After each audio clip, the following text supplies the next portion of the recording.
The following is a production of DallasCowboys.com and the Dallas Cowboys Football Club. How about them Cowboys? Yeah! Go Cowboys! This is Girls Talk, Boys Talk, presented by Invisalign, trusted by over 500 NFL players for their winning smiles. And broadcasting live from Dallas Cowboys World Headquarters at the Star. Now, your host, Nicole Hutchison. Well, hello, everybody. Happy Tuesday. This is Girls Talk, Boys Talk, presented by Invisalign. Nicole is out for the holiday, as she should, because she deserves a good break. I'm your host for the day, Jess Navarez, joined alongside Aisha Morrison, Bonnie Jo Laughlin, and Christy Scales here in the SWBC studios.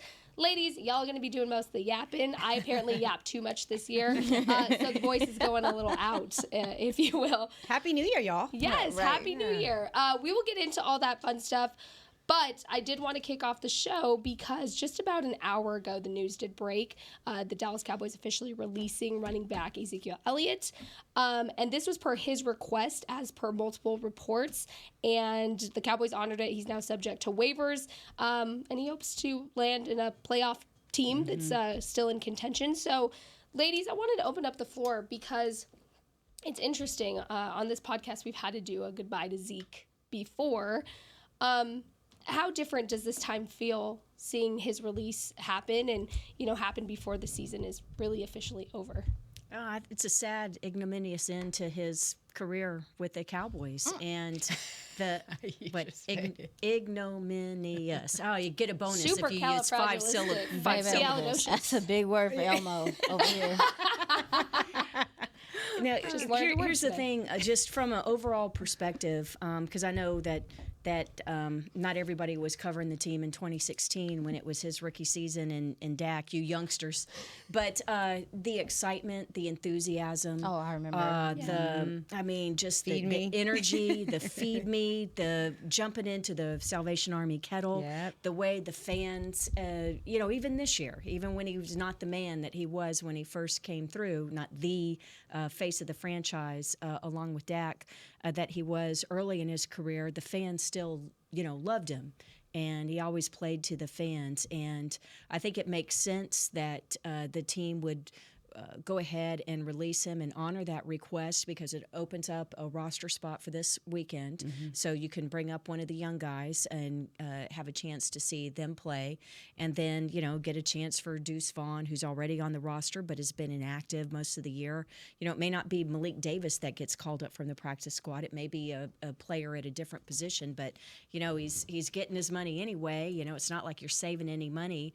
Right. So you might as well go ahead and honor that request and do something nice for him. And I just hate that it ends this way for him because only two other players in the great history of this team rush for more yards than Ezekiel Elliott. And right now, nobody's going to be talking about that. They're going to be bagging on the team for bringing him back in free agency. And I think it's going to take a little time for people to have the perspective to look holistically at what he meant for this team. Mm-hmm. Yeah, and I think there was some turmoil. We knew when there was a healthy scratch against Atlanta that maybe everyone wasn't on the same page.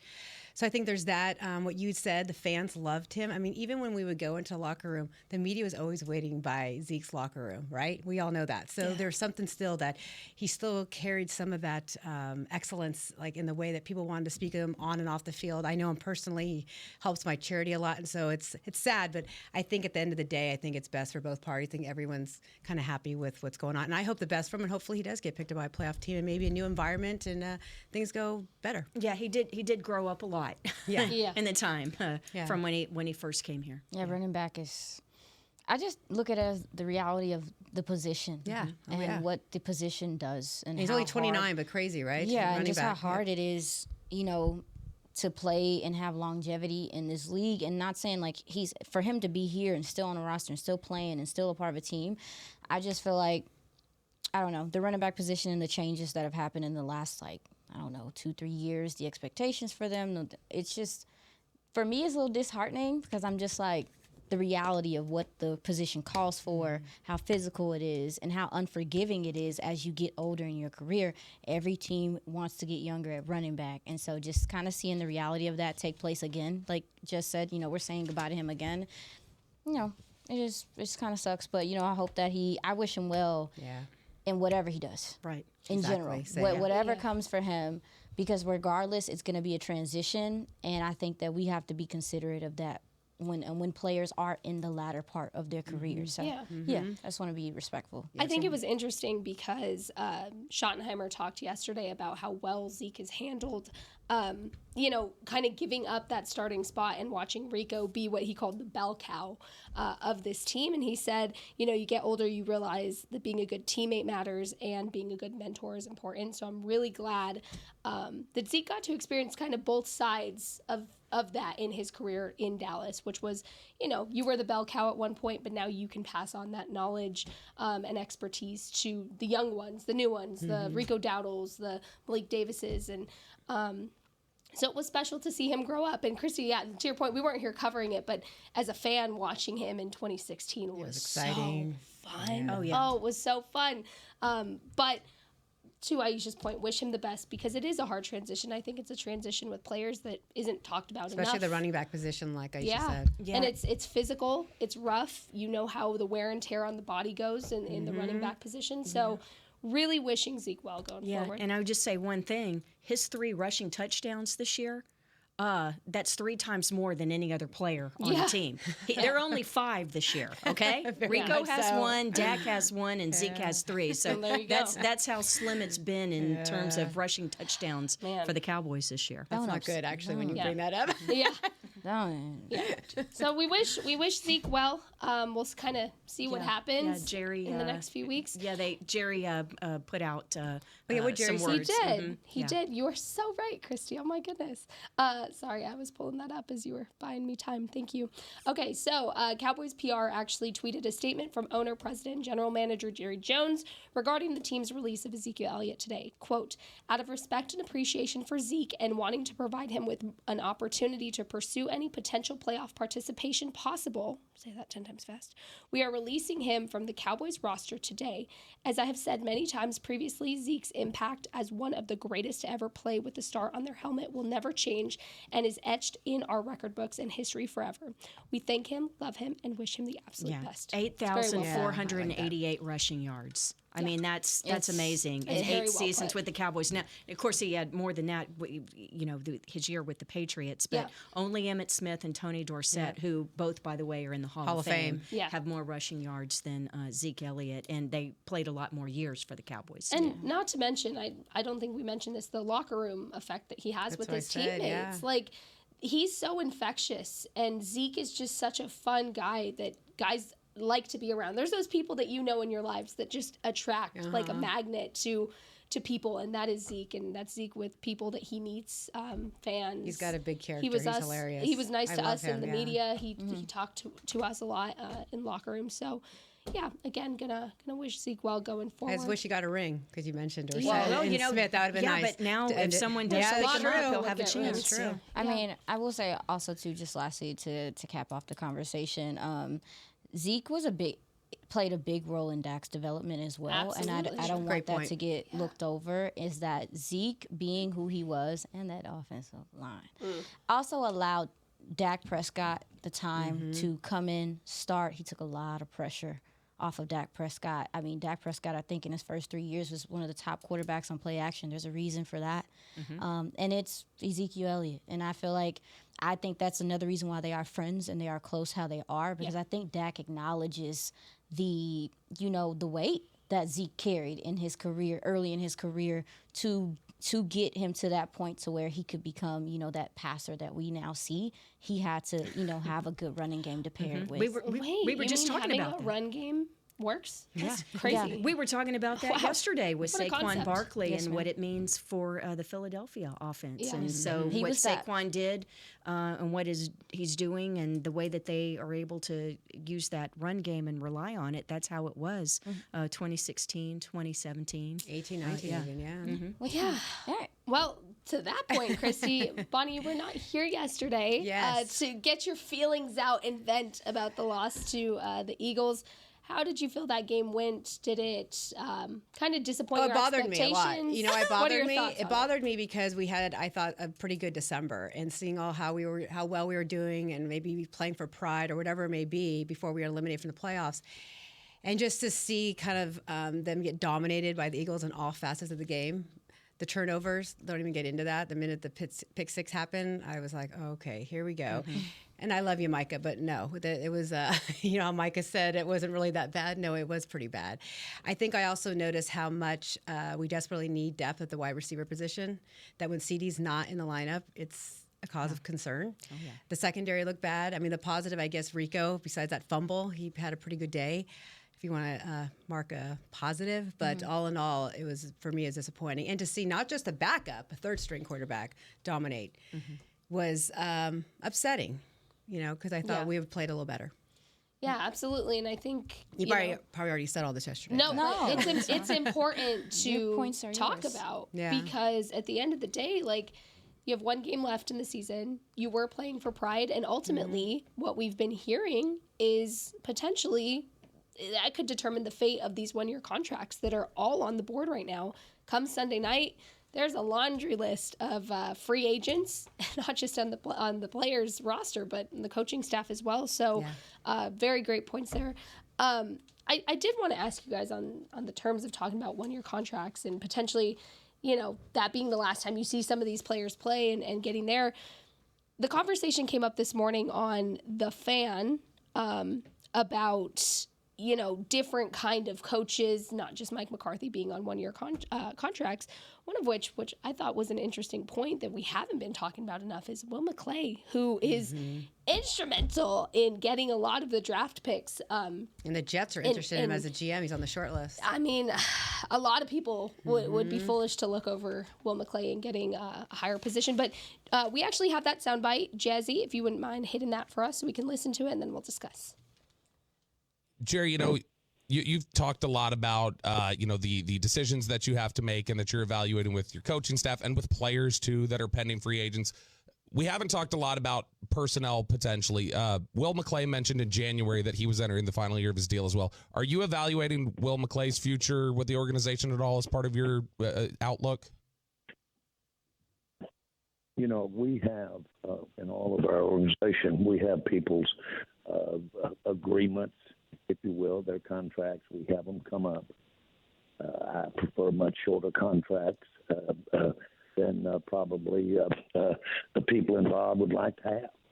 And I do that because that's pretty impactful when you can't move because of contract. And so I like to have the flexibility and comfortable with them. So we'll be, have been, and will be. No one thinks will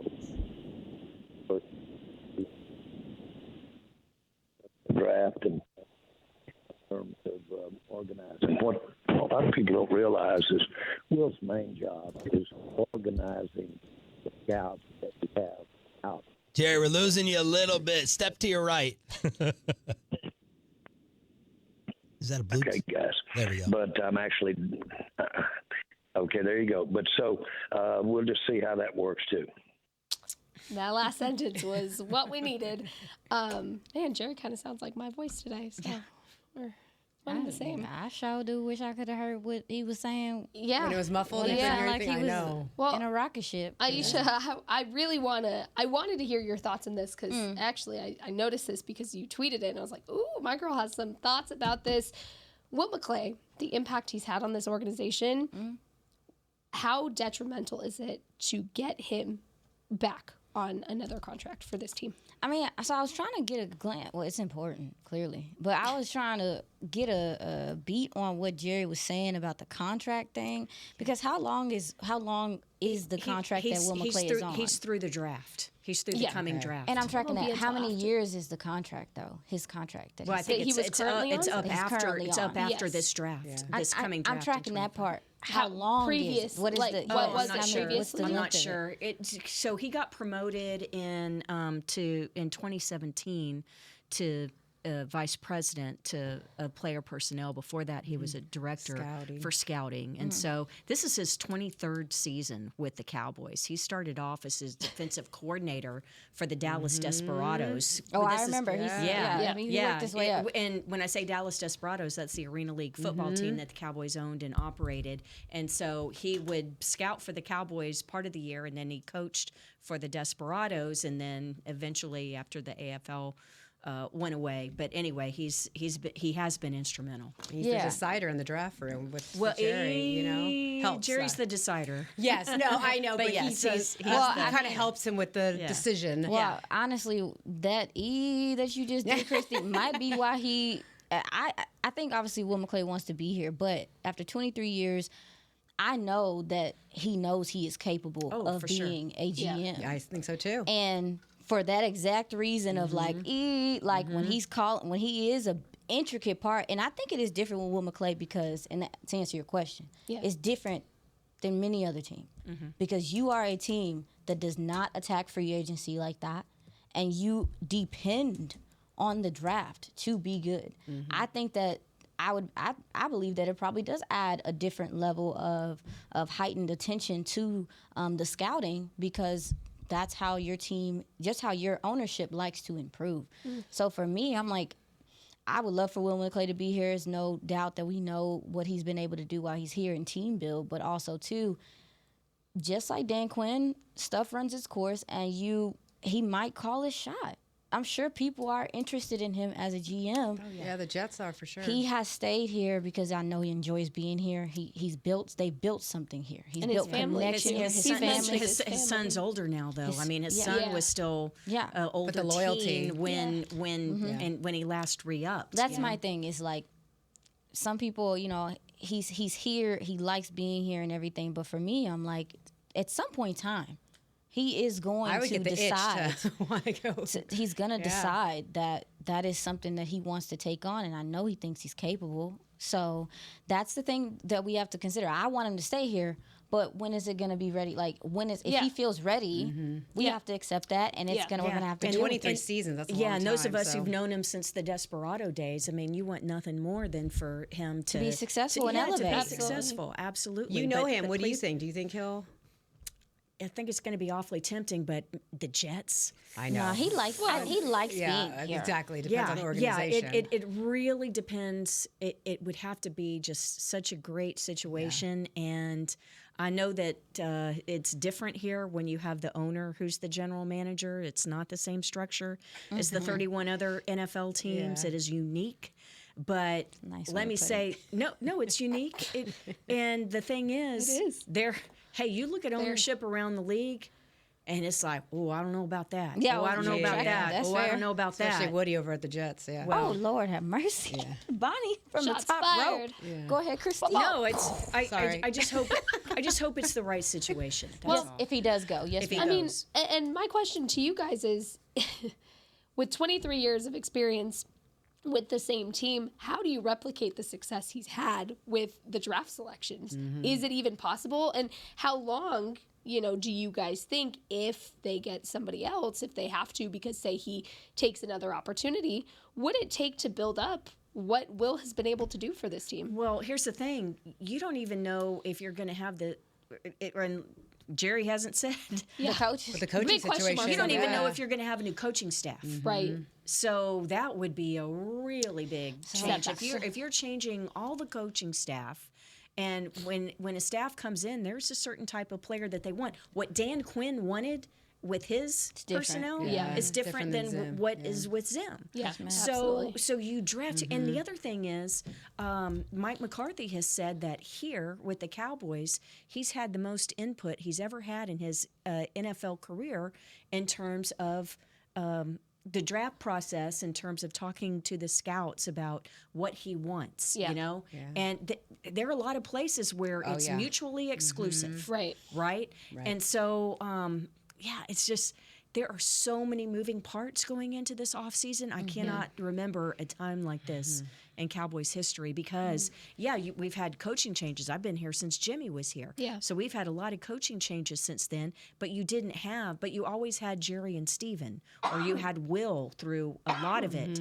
But man, that would be a huge thing. The other thing is when they've made head coaching changes in the past, even like when they brought in Wade Phillips, well, they had hired Jason Garrett as the offensive coordinator. Right. So it wasn't even a whole new staff. Yeah. So It's definitely a transition period, which I do want to get into. We're going to go ahead and take our first break. Coming up after the break, we're going to talk about more of those question marks concerning the Cowboys coaching staff, some roster spots that could be opening, and a lot more. Stick with us. This is Girls Talk, Boys Talk. We'll be right back. Hey y'all, Matt Pittman of Meat Church here.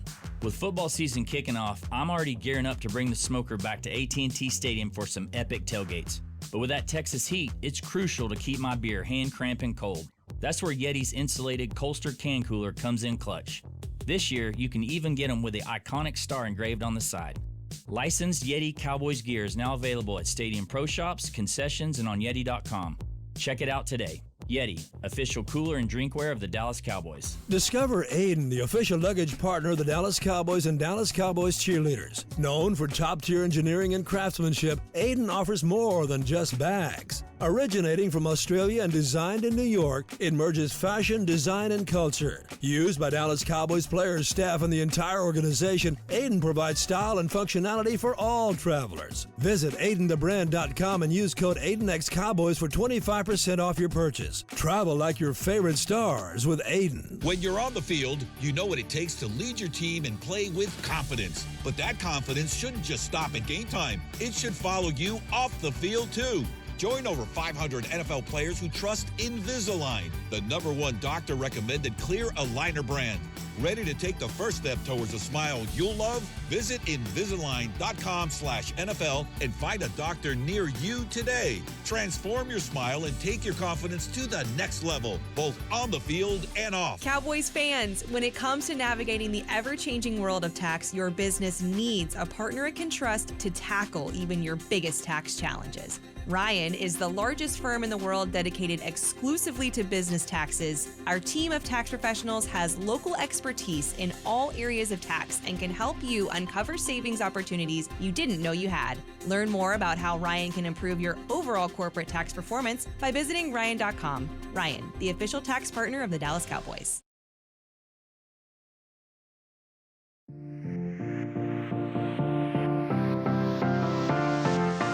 Cowboys Nation, Amanda Foster has been named your 2024 Dallas Cowboys a Fan of the Year, presented by Captain Morgan. For her dedication to the team and spicing up the game, vote for Amanda to be named the ultimate NFL Fan of the Year at NFL.com/Fan of the Year. Go vote for Amanda, everybody.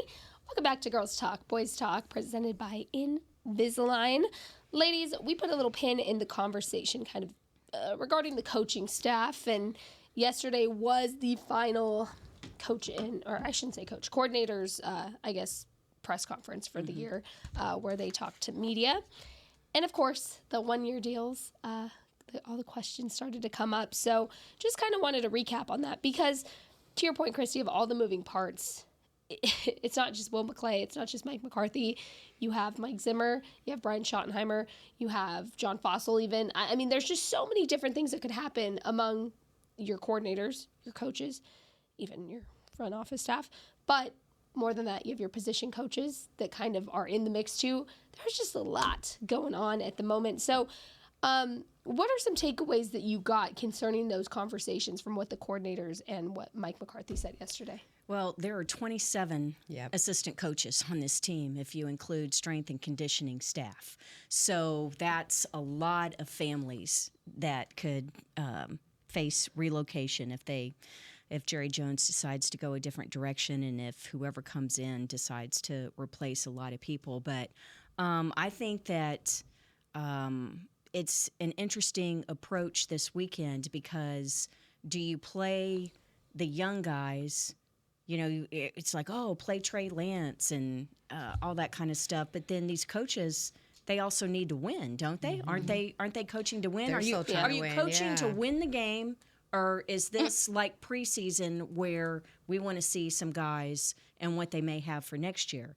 Those things are, might be mutually exclusive. I don't know. It could be interesting. So, but for their future, I think that Jess, kind of a long-winded way to say that I don't think any of these guys are going to have any problems finding jobs elsewhere in this league. I think that there's gonna be demand for their services, most of them. And if Mike McCarthy is not back, I think he would take a whole lot of them with him. And it's funny because you notice now how many players are really voicing their opinion about keeping McCarthy, especially Dak. And then you see, former players like Michael Irvin going on Cowherd yesterday saying they need to go in a different direction, like it's time. And this is funny. I wanted to see what y'all thought. Michael's been saying over and over again that it's not the X's and O's, maybe sometimes the play calling, but it's the discipline. That McCarthy doesn't have enough discipline on this team, and that you can't come in soft. You got to come in tough and then earn the respect. And he says that the discipline is where they're lacking. And I thought that was interesting when I heard that. Yeah, I mean, it just opens up the conversation of like, do we think it's time for Mike to go? Do we think this team is ready for a refresh? Or is it the personnel? Or there's so many things. What is it? It opens up that whole discussion. But ultimately, like, you can only coach guys so much, and then it's up to them to do what they are going to do with it. I think the fault lies on everybody. I don't think it's just Mike. I don't think it's just personnel. I don't think it's just your position coaches. I think it's everywhere across the board. And, I go back to the sentiment that we've talked about all the time, where having a new defensive coordinator, which was such polar opposite from Dan Quinn, from Mike Zimmer to Dan Quinn, was such a big adjustment that I really think everybody overlooked. And even hearing Zim talk yesterday, one of the main things he talked about was how he wishes he could go back and kind of do things differently. He said when he came in, he did everything kind of in a blended manner, not necessarily the way he would do it. And he said, I wish I would have come in and just done it my way. And so to your point of like coming in strong and firm, and I think it's just a delicate situation in which you can't really do that. And I also to me, it opens up the conversation of like generational players. Like you're getting into like this generation of younger players has to be coached a certain way compared to like an older player. You know what I mean? So all that to say, it just goes back to do we think Mike McCarthy will be here conversation. Well, let's be honest also. There was I'm going to call it, there was somewhat of a curse on this team. The injuries of week after week, stuff that was going on. I mean, there's something to be said of that as well. That they were coaching with one hand tied behind their back Truly. in a lot of ways, and not just with injuries, but the defensive tackles and just the style of the running back by committee approach, which didn't there's just work a lot out. of different things you kind of have to put that in perspective. So because of that, sorry, I almost knocked over my whole plethora of drinks over here on you. Do you feel like you start from scratch, or do you kind of work with what you have and you switch different aspects of it? It's too hard to say for me. Like I feel like we've shared several different opinions about like what we feel about what the coaching staff and everything should be like. I do think that there are like some conversations that need to be had about, because like when I hear Zimmer say that, my mind goes like, when I hear him say, I wish I would have done things like my way, I wonder, because I remember in training camp, the end of training camp, him saying, I need a DT. And they tried to bring in people. And I'm sure, but I'm sure if you bring in a coach, there's some type they evaluate the coaches before they bring them in. A Zimmer system calls for strong DT play. So to go into training camp to even not have it didn't make any sense. That's what I say, one hand tied behind their back. Yes, ma'am, and that's my point. And that's my point. So that's the hard thing about this season, and it's been very difficult to evaluate. It's been very difficult to not be like emotionally charged, frustrated, and to consider like, no, personnel's been a thing, injuries have been a thing, and to your point, and that's what I wanted to get to in regard to what the coaches said yesterday and how emotional it felt, like some of their delivery and their tone, their pauses, wanting the room to feel what they were saying. They're also telling us, like, this job is hard. This is not easy. And I think, like, even as someone that analyzes the game and stuff, number one, I don't ever think I know more than they do. and doing this job. But number two, I think that in some ways they were saying, like, this is just like any other job. Zimmer talks about coming in. If I know I'm on a 1-year gig with any job or a probation or anything, whatever, you come in, you're trying to figure out, you have to know the lay of the land too. And again, I think people talked about he should be familiar. I remember people being like, he's been in it before. He's just, it's totally different here, big dog. Yep. This is a totally different energy. I think that the players are different in this generation of players and how they go about things and what their everyday lives are like. I think it's different in certain ways. So for me, long story short, I think that listening to the coaches talk, I think that they wanted to kind of let us feel what it is like to do what they do, but also to say there's similarities, but we're also really different, and this is hard. This is not an easy thing to take on. I don't know. Coaching is something that I think a lot of people have misconstrued of, like, how much sacrifices. Oh yeah, and their families as well. I mean, it's a sacrifice, and it's 24/7. If you're a good coach, you're here. You live here, and they attach, but they also attach to the players. Zimmer seems to have a deep connection with Micah Parsons. Dan Quinn had it as well, and I feel like that's a part of it that has to be difficult too. Is, to your point, the one hand behind your back. He probably wants to connect. He probably wants to pour into them in certain ways or whatever, but there's not enough time. Yeah. And, he has to look forward and be in the moment of where he is in his life as well. And he talked about that. He talked about his son and coming into coaching and this has been a somewhat exhausting year for him, rightfully so, because he's kind of getting his legs under him again. So for me, it's different but the same. I think the coaches wanted to relate to us. Yeah. And I think they wanted us to relate to them and how they conveyed their feelings yesterday. Point. Yeah. To the point of discipline, it kind of made me think, like, the little debate about the scuffle during the Eagles game. Christy on the was right there. sidelines. Oh, yeah. That Christy, was we didn't get to this that was yesterday. way too close. And you had a front row view to the fight. And I want to talk to you about it because there's a lot of moving parts to it, right? Well, one thing that was said on the not the radio broadcast, but that, maybe some frustration with the way, the lopsided score. No, let me tell you that in the first quarter, Sidney Brown, who's the backup safety and special teamer for the Eagles, who was involved in the scuffle with Troy Pride Jr., the Cowboys cornerback, and then, of course, Jalen Brooks, the backup wide receiver. This is all on special teams. In the first quarter, Brown was scuffling with Pride, just a little extracurricular jawing and shoving, after the play. In the second quarter, Sidney Brown with Ryan Flournoy, who ended up on the pile in the tunnel with the skirmish. And so what happened was in the fourth quarter, it was both Jalen Brooks and Sidney Brown. Jalen Brooks and Pride were vice. They were blocking Troy. They were blocking Sidney Brown, who was the gunner coming down on special teams, and they blocked him, 60 yards down the field, right? Out of bounds and everything. And not illegally, but there was a lot of frustration. And so, ironically, it was a punt that ended up being a touchback because it landed in the end zone, one side of the end zone. On the other side, there was the extracurricular, and Brown was on top of Jalen Brooks, and Pride pulled him off, and then Brooks went after Pride and got hold of his shoulder pads from the backside and flung him, and he ended up about 15 feet up the tunnel, and that's when the pile and the referee happened. fell. And two of the officials got taken down. Yeah. One of them, when it first happened, when they were still on the field, still in the end zone, and then the second official got flung down in the tunnel. And I've seen fights in 26 years on the sideline, but I've never seen one that ends up in the tunnel. But the thing is, with the three, so keep going farther up.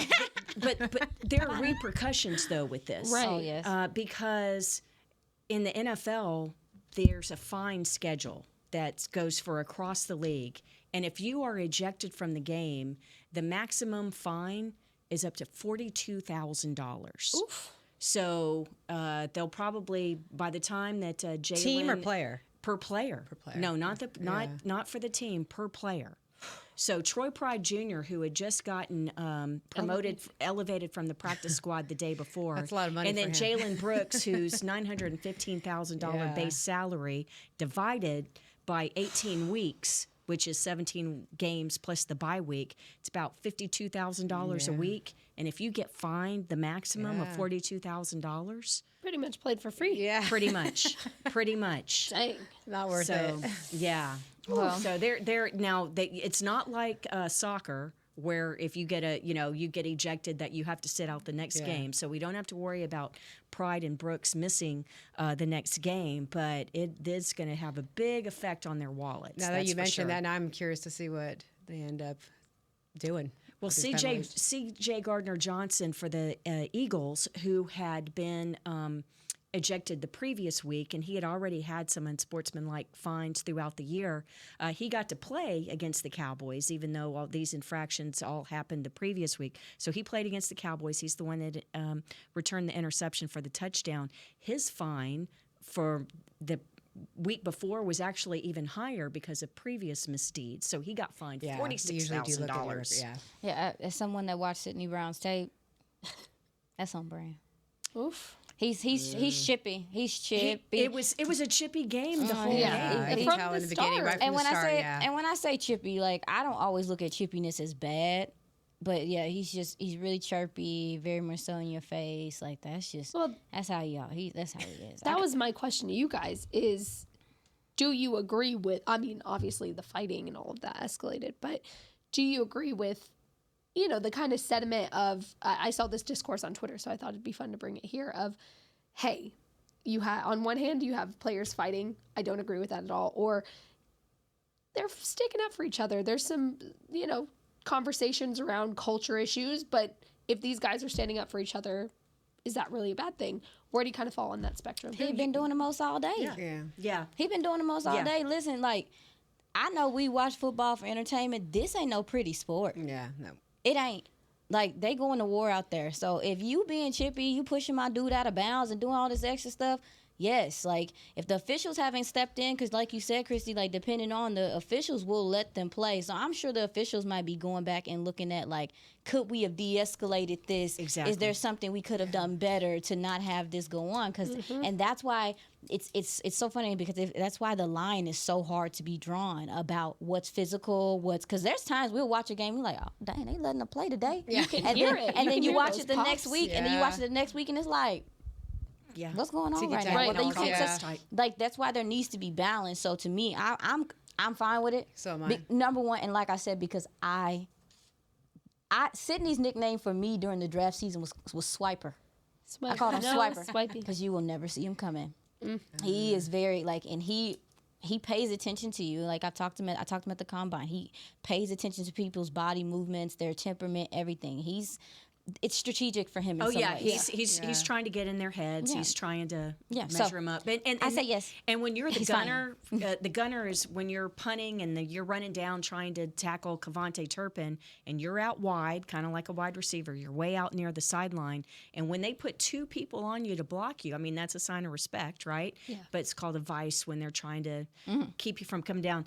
But that is one of the hardest things to do, which is why C.J. Goodwin for the Cowboys, who's been doing it for years and is one of the best in the league, has my ultimate respect because that is a very, very difficult position to play, and it's really mano a mano with that. You're saying he's a Goodwin? I am saying that. Thank you very much. Where do you guys kind of fall on that? Yeah.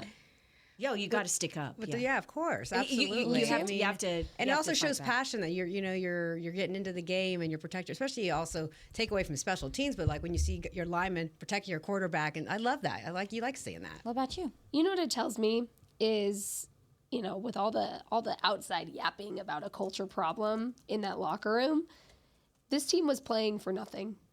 There was no playoff contention. They had nothing to win for other than themselves, and they're still fighting for their teammate like that. Sure, exactly. To me, as long as you're being safe about it, stick up for your teammate. Yeah, and let me ask this because in Mike McCarthy's press conference yesterday, when he was asked about his future, and he says, I've been doing this a long time, and I know what it's like to build a team and a culture and everything. Do you agree with Mike's assessment of what he's built with this program and the culture of the team? Well, what we're going to do is we're going to stew on that. We're going to take our second break. Everybody think they're good thoughts. We were talking about that. And some young players that might see some playing time or might not in our next game.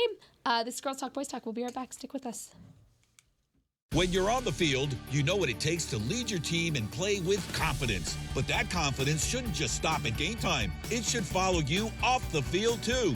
Join over 500 NFL players who trust Invisalign, the #1 doctor-recommended clear aligner brand. Ready to take the first step towards a smile you'll love? Visit Invisalign.com/NFL and find a doctor near you today. Transform your smile and take your confidence to the next level, both on the field and off. Cowboys fans, when it comes to navigating the ever-changing world of tax, your business needs a partner it can trust to tackle even your biggest tax challenges. Ryan is the largest firm in the world dedicated exclusively to business taxes. Our team of tax professionals has local expertise in all areas of tax and can help you uncover savings opportunities you didn't know you had. Learn more about how Ryan can improve your overall corporate tax performance by visiting Ryan.com. Ryan, the official tax partner of the Dallas Cowboys. Hey y'all, Matt Pittman of Meat Church here. With football season kicking off, I'm already gearing up to bring the smoker back to AT&T Stadium for some epic tailgates. But with that Texas heat, it's crucial to keep my beer hand cramping cold. That's where Yeti's insulated Colster can cooler comes in clutch. This year, you can even get them with the iconic star engraved on the side. Licensed Yeti Cowboys gear is now available at Stadium Pro Shops, concessions, and on Yeti.com. Check it out today. Yeti, official cooler and drinkware of the Dallas Cowboys. Discover Aiden, the official luggage partner of the Dallas Cowboys and Dallas Cowboys cheerleaders. Known for top-tier engineering and craftsmanship, Aiden offers more than just bags. Originating from Australia and designed in New York, it merges fashion, design, and culture. Used by Dallas Cowboys players, staff, and the entire organization, Aiden provides style and functionality for all travelers. Visit AidenTheBrand.com and use code AidenXCowboys for 25% off your purchase. Travel like your favorite stars with Aiden.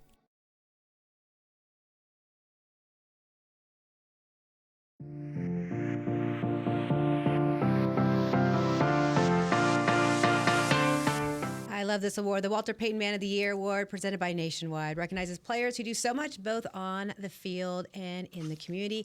Help Dallas Cowboys nominee Zach Martin raise funds for the National Medal of Honor Museum Foundation by casting your charity challenge vote on NFL.com/Man of the Year, or tweet your support using the hashtag WPMOY challenge. And the voting ends January 6th, so make sure y'all vote for Zach. Yes, go vote for Zach. Welcome back to Girls Talk, Boys Talk, presented by Invisalign. Our last segment of the day, our very own Christy Scales posed a marvelous question at the end of our last segment. So, Christy, I'm going to have you answer your own question first, because I'm just... Do I agree with Mike McCarthy's assessment that they've built a good culture here? And I would say yes. Yeah, there's no doubt about it. Mm-hmm. The way that this team is, I know they got drilled in Philly 2 days ago. I understand that. Philly's the superior team this season. But, and that's why I'm reticent to make wholesale changes this offseason and throw the baby out with the bathwater, because it is not hard. I mean, it is so hard to build the culture. I've been here when it hasn't been that way, and it is not a good place, a fun thing to cover. Place at that point. Not a fun thing to cover. Bonnie Jo? I don't know. I'm so much on the fence with this, because I've been going back and forth from, is it the coaching? Is it the personnel? Is it, obviously we know how established Mike McCarthy is and what he's done and how far he's taken the Cowboys. So is it the discipline? Is it going in a different direction? It's hard for me to say still. I feel like now I just don't. I don't know. The culture, I think he's established a great locker room, good leadership, so forth. There's something missing. I don't know what it is yet, and I just need some time to kind of... TBD. Yeah, kind of just marinate on that, Mm-hmm. That's fair. I would say yes and no. And the no is mostly because of the playoff results at this point. Mm-hmm. And I've said this before, and I feel very strongly about it because of all the stuff we talk about with the Cowboys. The way that this team is run, the lights, the glam, the constant attention, just so much of it is unique, as you said, Christy. Mm-hmm. And I believe, and I think that Mike McCarthy does a good job of player health. He puts his players first. He does. And I think that that's a quality that I wish a lot more coaches had in the NFL. But there's a threshold that I feel like is going to have to be broken for this team to take the next step. I personally feel like it is going to take a special type of human to encapsulate a locker room, to encapsulate a team that has the expectations that people have for this team, that also understand how long it's been since they've been able to rise to that occasion. And I'm not saying that Mike McCarthy's not capable. I just think that whatever happens, someone is going to have to be able to come in here and make that team believe that they can do what they need to do. Because we've heard players talk about anxiety, angst, things like that, worry after playoff games. How do you get past the outside noise and what happens around this team in totality? Because it's not like anything else. And so for me, I'm going to say yes and no, because I'm not sure like if he has helped them get over this threshold as that Super Bowl winning coach. Like, I've done it before, whatever. How does he get there? I don't know with how this that team. happens. He's done it before with other teams, and that's why it's frustrating. It's difficult for all the things we talked about, and that's what I'm saying. Yeah, it's just like we keep moving the goalpost, right? Usually you move the goalpost, and it's like, well, you did this, but now we want you to do this. I feel like we've moved the goalpost back this year because it was, you need to get to the NFC Championship game to save your job, and now we're moving the goalpost back. But look at what happened this year. Couldn't do that. Yeah. I'm going to say, I always laughed when people said there was a culture problem in Dallas under Mike McCarthy. Like, the way these guys talk about their coach, and I'm referring to conversations I've had with them, both on and off record, they do not disrespect that guy. They ride for Mike McCarthy. They respect him and what he has done for them as players, as their coach, and, at times as a father figure. I mean, truly, Mike has taken on a lot of roles. And I think what he's built within the coaching staff, even Schottenheimer talked about, we all have bad days. And on my bad days, there's people that step up for me, or I step up for Mike, or whatever the case is. That's really hard to find, is a guy that can create that. Now, I agree with you on the threshold that they need to break. I'm not going to fault Mike for anything other than his coaching tenure, because that's ridiculous to sit here and blame it all on Mike for the last 30 years. Well, yeah, like, of course not. That's right. But I'm just saying the outside. What I'm doing. Yeah, that's what people do. Well, but that's the reality of what it's going to be. That's what I'm saying. For like, the Dallas Cowboys. You can't escape it. And what I've liked is that he's kept all of these guys very focused on, we're worried about the now. We're not worried about the past, because that is not up to us anymore. The past was dictated by what it was in that time, not us. So for me, I've said it, I'll keep saying it. I think personally, if you want this team to win sooner rather than later and break that threshold, you need to keep Mike around. Like, I will fight me on Twitter. That's okay. You can fight me on Twitter. I can't really talk back right now, but I think getting rid of Mike puts this team back tenfold, because to be honest, we saw it with Dan Quinn. Where Dan Quinn went, the free agents followed. You think that won't happen with a good coach these guys respect again?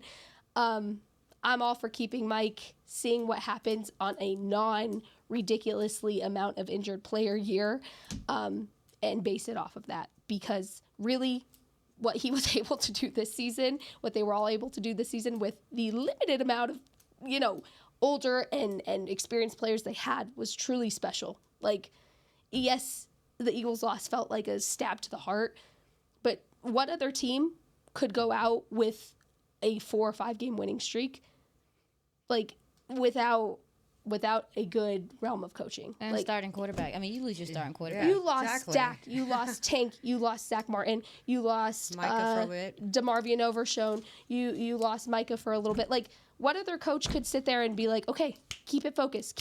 Like, guys, that wasn't easy to do. Anyways, New Year's resolutions for this team. We're going to make it short, sweet, quick, to the point. Short? Yeah, for 2025, what is your New Year's resolution for this team? I had a lot.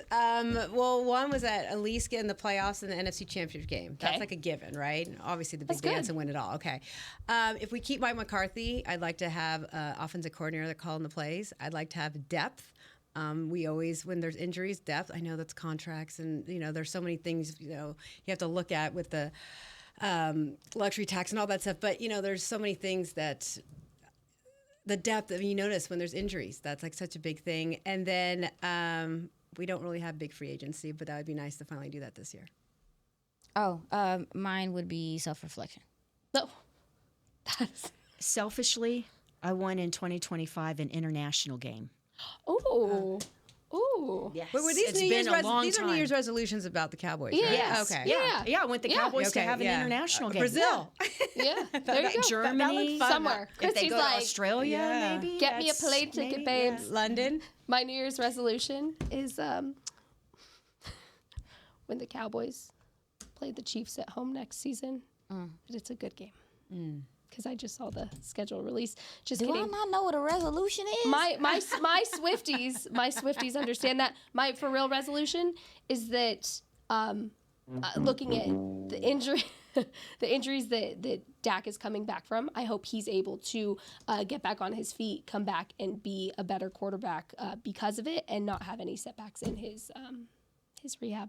So that way he can continue. Yeah, the football gods. Maybe continue nice to to us be- next season and not all continue these to be, injuries. good to us and everybody else. Aisha's was really the only one that was a resolution. I think the rest of us was more hopes. I'm like, dreams. Dreams, that's most resolutions, right? my wheels are spinning. Self-reflection. Love that. We'll just go with that. Yes. All right, ladies, we are way over I time liked today. it. I was like, mine was really lengthy. Yours that was good. good. Aisha. Welcome was to good. overtime. We won all of it. We are way in overtime, guys. All right. Thank you guys so much for joining in. Please, everybody here at the table, everybody listening, everybody watching, please have a safe new year. Be careful. No drinking and driving. Please don't drink and drive. Call an Uber, call a Lyft. Do what you need to do. Stay safe. We will see you literally next year. I was just waiting for that. This is Girls Talk, Boys Talk, presented by Invisalign for Jess, Aisha, Bonnie, Jill, and Christy. We'll see you next year. You're crazy. Oh, This has been a production of DallasCowboys.com and the Dallas Cowboys Football Club. How about this, Cowboys?